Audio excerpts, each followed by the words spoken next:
Okay. We are doing a reading by John the 23rd. He was Pope in the 60s, and that's when this piece was written. And it's part of the sort of themes that we're working with right now in class, which is what's a government good for? So we're working these social political questions now. We're asking the relationship between legal rights, which are strictly speaking a political question, and ethical questions, so that we're asking not just what are the laws or what do laws have to look like in a country, but we're asking which laws are morally correct, which laws are good laws to have. So, some people would say, like Kant, for instance, this philosopher Kant, he says about immigration, he says, you don't have to let anybody immigrate. He says, it's your country, your laws. If your laws say no immigration, boom, no immigration. That's it. Some other people, though, and this is more what the Pope would say. I mean, this is what the Pope would say to him. Again, this isn't the current Pope. This is an earlier Pope, but John the 23, okay? What John the 23rd would say is he'd say, but you're focused just on what's legal and how you could write laws. John 23 is going to say, you as a human being owe other human beings a lot more than just, whatever the laws happen to say. So there's this metaphor, right, that Kant would use. Kant would say there's two kinds of relationships you have to people. You have a family-like relationship to those in your country, and you have a weaker bond, a minimal bond with everyone else in humanity. What the Pope would say, the reading we're doing now, and you can see this is a very Christian attitude, right? Is, okay, but even the stranger, even the neighbor, you're not allowed to say to the starving stranger and the wounded neighbor, hey, sorry, you're not family. You have to help them. So what a philosopher like Kant deliberately keeps separate, family or nation, they're what's close to you, and then everybody else. And a thinker like Kant says you owe a little bit to everyone. You have to respect their basic human rights for everyone. But those who are closer to you, you have different obligations to. And you don't have to let anyone be part of your family. You don't have to let anyone immigrate into your country. But a thinker like the Pope will say, no, you actually have to treat those as the same thing. Okay? Everyone who's human is part of the same human family. And the Pope's attitude is this. We'll have to get detailed laws about it, but the basic point is this. If someone needs to leave their country, you need to let them in. If someone can't find work where they live, let them try to find work in your country. If someone lives under an oppressive regime, their rights to free speech aren't being respected, you can't turn your back on that. You got to let them in. Now, of course, the Pope's not saying, instantly open the gates. Everyone comes into every country. Feed them, clothe them in, golden robes. We would work this stuff out politically. Realistically, we'd find, measured solutions to it. The Pope's going to say, look, same way that you're supposed to feed people who are starving, it doesn't mean that the government says nobody can lock their door so that anyone who's starving can come and eat wherever they want. We don't go crazy with it. But remember, some people start with the principle you do not have to let anybody in. They start with the principle, I don't have to feed anybody who's starving. I'm not stealing from them, and that's enough. That's where my obligation stops. Don't steal. The Pope will say, no, don't steal, keep that.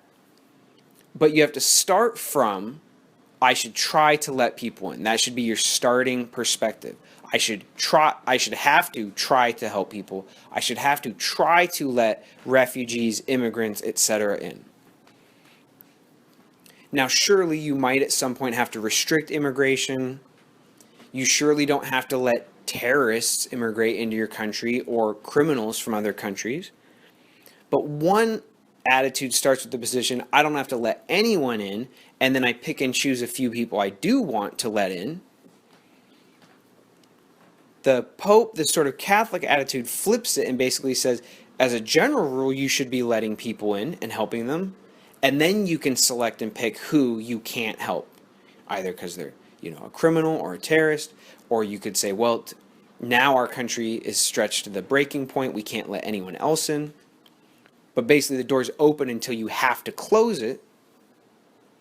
Whereas the other attitude is that the door's closed and you open it only when you feel like it. Okay. So, here we'll open up a question. And I want you to focus on the moral side of it.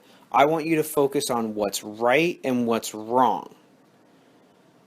That means you probably don't have to refer to how immigration law actually currently is, because maybe that's moral, maybe it's not. Okay? And you don't have to refer to things about, constitutions and who gets rights and whatnot, because we're not, here I want to pull back a little bit from that political versus ethical question, how they differ, and just say, hey, morally, what's the right thing to do? So the question is this: under what circumstances do you think you have a moral obligation to let someone from another country into the United States? Okay, so pause the recording and think now about that. Under what conditions do you think that you have a moral obligation, like a human connection, moral obligation to let someone from another country into the United States? Right? The answer might be never. It might be always. Anyone who wants to come should be able to come. For a lot of you, it'll be somewhere in between. These people are these circumstances, but not those circumstances. And that's what I'm curious. Okay? Now, you want to try to be specific. If you just said something like, well, when they need it or when they want it, that's very squishy, right? It's very general and very vague. So try, even if you have to come up with hypotheticals, try to come up with specific this time, but not that time, right? Okay.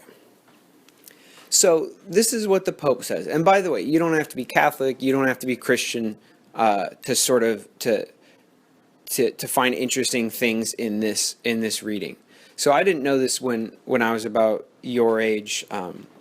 Maybe you all do, but when I read something about the Pope in the newspaper, I thought they reported on it just because, well, there's a lot of Catholics in the world. But actually, the Pope has this status, the current Pope as well as the prior popes, of sort of being like a world leader. Technically, the Pope does run Vatican City, which is its own country. But, the Pope is supposed to be a sort of public thinker and public voice of morality. Now, the morality is specifically Christian and Catholic. But, I mean, when you read most of the stuff in here, did it sound like a really specific thing devoted to only a certain group of people? No, it sounds pretty general. Even if you might have disagreed with some of it, the reasons given aren't usually like, well, here, let me quote this part of the New Testament. It's usually things like, humans have dignity, we should respect their dignity, right?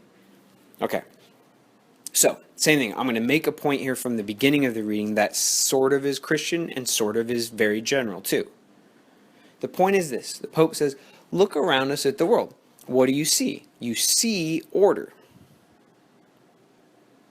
Now, what's more ordered? Peace or war? Peace. How do you think people actually want to live? Do you think they want to live killing each other, stealing from each other, in fear? Or do you think they want to live in peace? Help each other, celebrate each other. He says that's human nature. That's the real human order, is peace.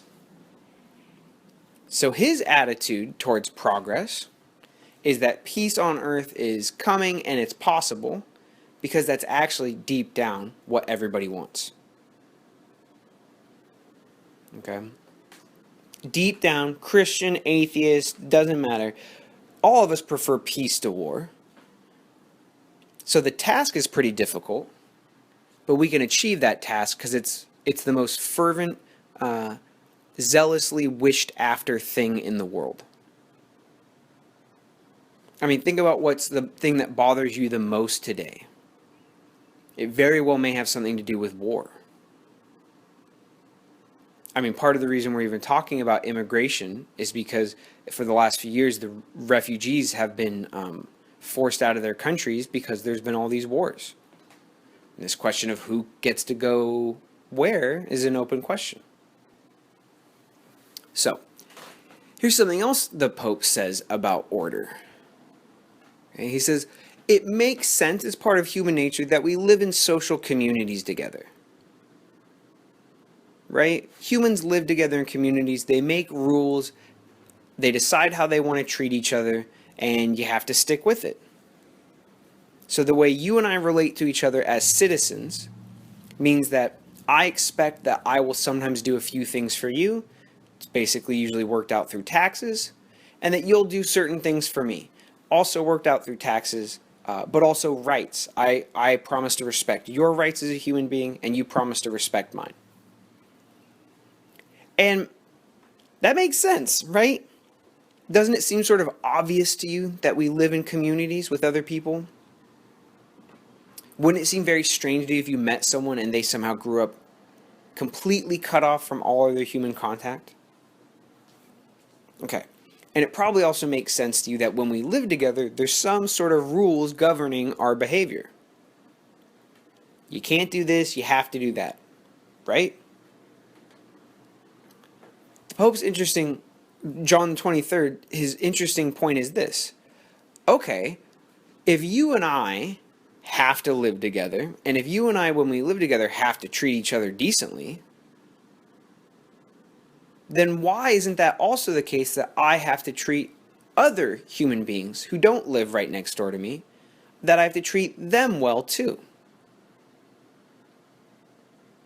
Or you could think about it this way. The same relationship that you and I have, which means that there will be some sort of rules, moral and legal rules governing our relationship. Certain things we have to do for each other and certain things we cannot do for each other or cannot do to each other. Nations should be regulated by the same basic kind of order. Let me say that again. In the same way that there's rules which govern how you and I relate to each other. I have to respect your basic human rights. I can't kill you or steal from you. And I have to do certain things for you. If you're hungry, there's welfare. If you can't take care of yourself, we get you in a home, right? You don't have to build everything yourself, but we build the roads and the rivers for navigation. We do all that stuff together. John the 23rd says it's the same way between nations, or it should be the same way between nations. In the same way that there's certain things that I cannot do to you as co-citizens, there's certain things that the United States cannot do to other countries because they're co-citizens of the world as nation states. The point is this: international politics has to be guided by the same general principles of respecting rights and love of the neighbor as internal relationships in a nation state have. France and the US should treat each other like they're citizens of the same world country. Now maybe that sounds a little optimistic to you. It's going to sound even more optimistic in a second. International relations should be regulated. We should treat each other with respect, just like citizens treat each other with respect. War should also be governed by human rights and love of the neighbor. Ooh, you might not be able to follow him there, right? Might not seem very realistic. So this is what the Pope says. He says, look, People will be violent, and sometimes you have to respond to violence with violence. Some wars are necessary. But they're necessary in the same exact way that sometimes you're going to have a criminal. That's just what it means to live in human society. Someone's going to screw up and be bad. Now you have to meet that with violence. The cops may have to toss them in a jail cell, all that sort of stuff. But it's still, even with the criminal, you don't chop off their hand for stealing bread. That would violate their human rights. You don't treat them like animals in jail either. You give them a bed, you feed them, you try to get them educated, etc. That's how war should be governed between nations as well. You use force only when you have to. You admit that the other side is human like you. They're not, evil to be wiped off the face of the earth. And you work towards reconciliation, rehabilitation, peace. You work towards peace.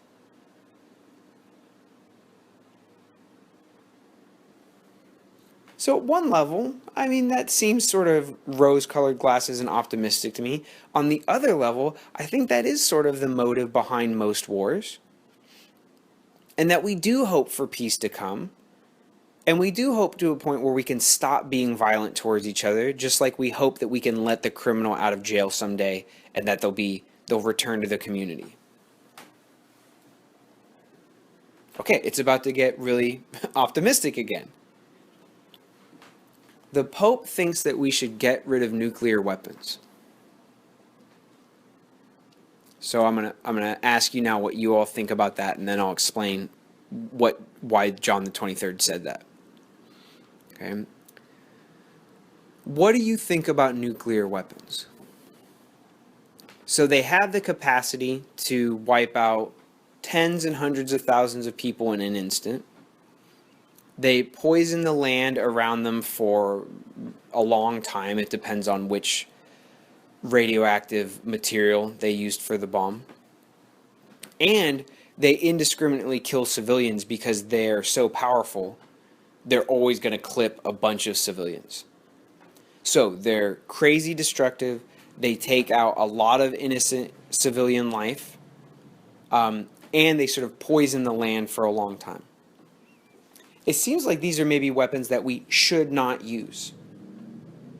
To keep the metaphor going, just like we should not use, say, beheading as a punishment for criminals.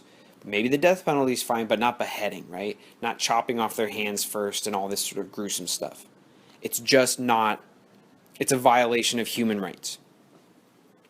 Maybe nuclear weapons are the same way. Maybe they only have immoral or bad uses. Maybe they only violate the rights of countries when used. So if you have a weapon that you can't use morally, you shouldn't have the weapon. You should get rid of it. So I'm going to leave that. That's sort of I'm sure there'll be vocal responses to that.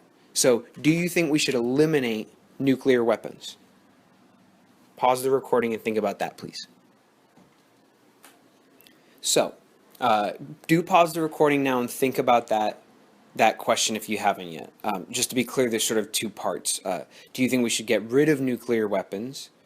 And a second part that I wasn't very clear about stating, do you think using nuclear weapons is immoral?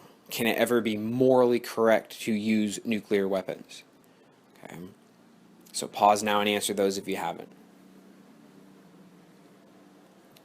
So I imagine for a lot of you the response will be, well, first of all, if we get rid of our nukes, if everyone else doesn't get rid of their nukes, we're screwed. We're sitting ducks.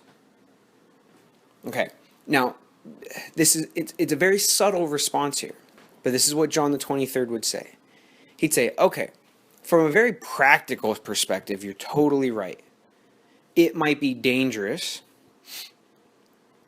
to give up nuclear weapons because if somebody else doesn't give them up, we might be made vulnerable. But he'd say, you're thinking about it too practically.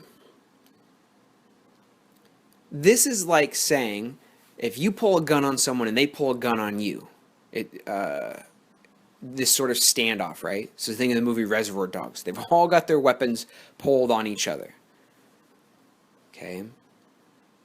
And then you say, your gun is out and the other person's gun is out. And you say, hey, I can't put this gun down. Don't blame it on me. I can't put this gun down. What if the other guy shoots me?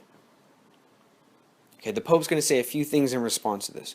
One, why'd you pull out the gun in the first place? So I know we don't have a time travel machine, but the Pope would say the United States developing nuclear weapons in the first place was immoral. And it's not a great response to that initial immorality to then say, well, now other people are doing the same thing, and if I stop doing it, they'll be bad. It's sort of like you let the genie out of the Pandora's box open yourself, and then you say, oh, well, I've got to keep being a mobster because other people are mobsters now too, and I've got to protect myself. Now, this doesn't exactly mean, oh, okay, United States, you better listen to Pope John. I mean, he's passed away now, but listen to him and just go dump your nukes. He's not saying practically we should just immediately get rid of all the nuclear weapons tomorrow. Just like he wasn't saying practically throw open the borders and let anyone come in. It's that, where do you start? What's your moral initial guiding principle? And he thinks the initial moral guiding principle is that nuclear weapons are immoral. They have almost no or no moral use at all. So we should be trying to get rid of them. We should be reducing our stockpile with the goal, maybe we'll never reach it, but at least the hope that we could one day get rid of nuclear weapons. Right? Remember, just like the immigration thing, you can start with the principle nobody gets in and then pick a few people that you welcome in. Or you can start with the general principle, people should be able to get in general, and then pick a few people that you don't let in. Or maybe a lot of people, but still you start with the principle, we want people to be able to do what they want and come here. Same thing. You start with the principle that there should be as few or no nuclear weapons, and you work towards that.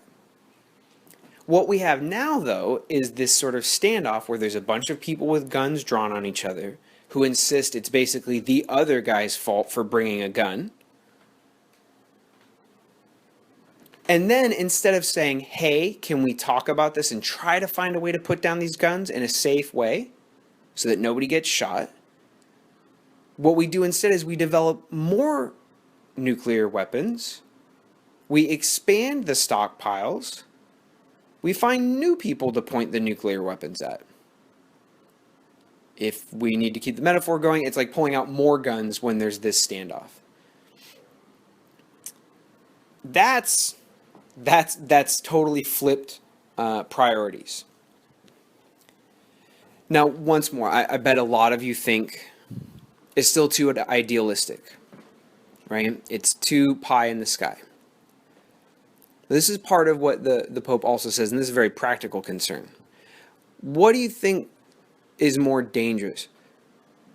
Countries having what's called mutually assured destruction is what it's called, where we're not going to realistically shoot a nuclear weapon at the Russians, because if we did, we know that they would shoot a nuclear weapon back, and we would just keep doing this back and forth until we had mutually destroyed each other. And it's pretty darn assured or sure because we know the Russians have nuclear weapons and they know we have them. So there's actually in the world, and this is how it works, it's called mutually assured destruction. We're not going to use our nuclear weapons on another nuclear armed state because to do so it'd be suicide. No point in doing it. Part of what the Pope points out is, he says, look how dangerous that game of chicken is, though. There could be an accident, and the Russians could accidentally send a nuke off, then we've wiped out Moscow a second later. There could be, as we run the risk of today, terrorist groups stealing these many thousands of nuclear weapons and nuclear material that we have scattered throughout the globe. There's the cost of upkeeping those nuclear weapons. Imagine how much money Russia and the US have spent pointing weapons that we'll never use at each other. So he says, actually, I look unrealistic, John the 23rd would say, but he says, realistically, it's a giant, fearful threat for both countries involved. It's a colossal waste of money because literally we will never use these weapons. And it creates new problems that we couldn't have foreseen, like terrorists getting their hands on these weapons, etc. So he says, now who looks realistic? Realistically, nuclear weapons have been a giant pain in the side of the US, Russia, etc. since their invention. So the warped priorities of I better have a gun, a big nuclear gun in case somebody else pulls a big nuclear gun on me, have sort of perverted the natural order of the world. They've introduced the threat of war and chaos where everybody, us, the Russians, the Iranians, everybody, actually just wants peace. Now, once more, that can seem idealistic. But I don't see a way around the point that the Pope made that says, look, if Russians are human beings, and if you have certain relationships to other citizens because they're your neighbors, then isn't every other nation just like a neighbor or co-citizen of the U.S.? Don't we at least have to try to regulate international relations, including war? Don't we at least have to try to regulate them with the same kinds of laws and morality that we try to regulate internal relationships, like the criminal to the victim and the citizen to the other co-citizen?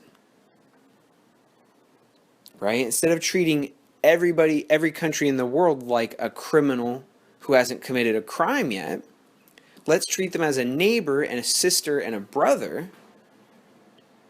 Now then, if they mess up, sure, treat them like a criminal. They violated the law, they have to be punished. But we put things backwards where we treat other nations like they're the enemy first. When we should be approaching them in a spirit of love, we approach them in a spirit of fear. And then, of course, they act badly and we act badly and we get dragged into nasty wars. If we took that first step with love, though, instead of fear, you still have the cops in the military, but you wouldn't have to use them nearly as often. Okay, so that's meant to be a sort of inspiring. It's a very big vision of how the globe should work. It's a lot of big ideas. I want to see you all develop that in the discussion. I bet you can take it in a whole bunch of different ways that I can't even imagine. And as always, send me emails if you have any questions about the reading, why he said something, or what he would say about some other topic. Okay? All right. Thank you, everyone.